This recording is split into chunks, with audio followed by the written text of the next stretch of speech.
Alors une vidéo pour présenter la granularisation de contenu. Ici, une pyramide alimentaire.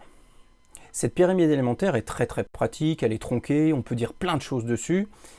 Je vais l'utiliser moi personnellement de la 3e collège jusqu'à 2e année de BTS sans aucun problème, voire même en licence pro. Alors, je vais l'utiliser, je vais la voir telle qu'elle comme un grain de contenu. Ici, elle est présente, ici, sur ma gauche, c'est un grain de contenu. Et je vais la voir également, je vais avoir également à la suite d'autres grains. Un grain qui consiste juste à faire la lecture de ce document. Un grain qui consiste à faire une lecture approfondie avec l'explication des différents groupes d'aliments. Un autre grain qui va rajouter les différents types de composés, glucides, lipides, protéines qui sont présents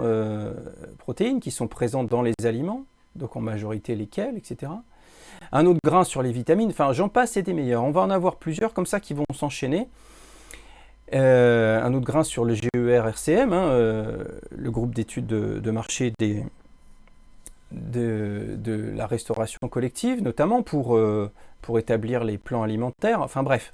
Donc à force d'augmenter, je vais augmenter aussi la quantité d'informations à transmettre, et donc ça correspondra, notamment si je parle des plans alimentaires, on commence déjà à être en bac pro, et puis après on va approfondir sur les BTS, etc. Et tout ça, ça forme des grains. C'est-à-dire que si je modifie juste le petit grain qui fait la lecture de ce document, si je le corrige, eh bien, il serait corrigé pour tous les cours de la 3e jusqu'au BTS.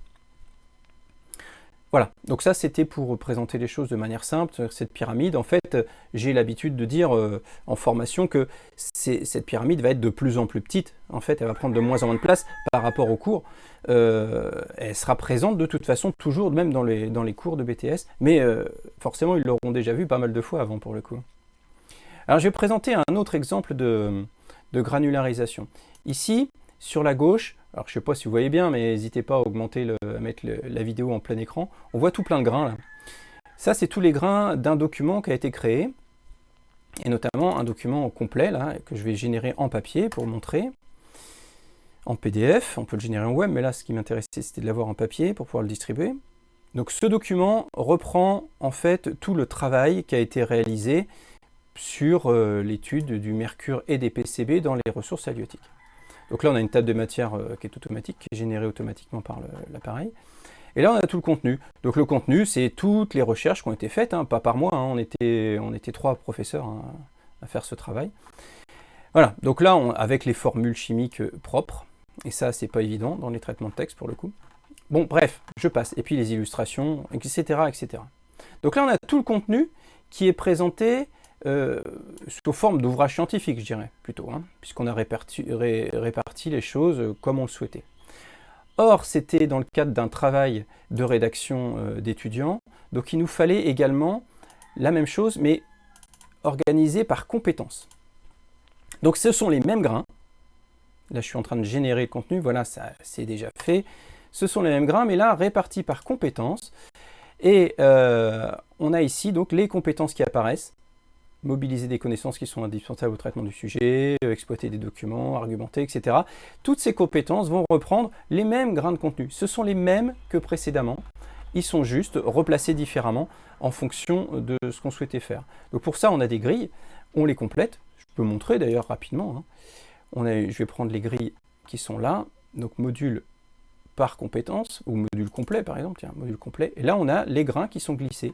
Ici, grain. Donc, origine du mercure et PCB, on a les grains qui sont glissés. Et si je regarde le module compétences, ce sont les mêmes grains, mais ils sont glissés à d'autres endroits puisque ça correspond aux compétences.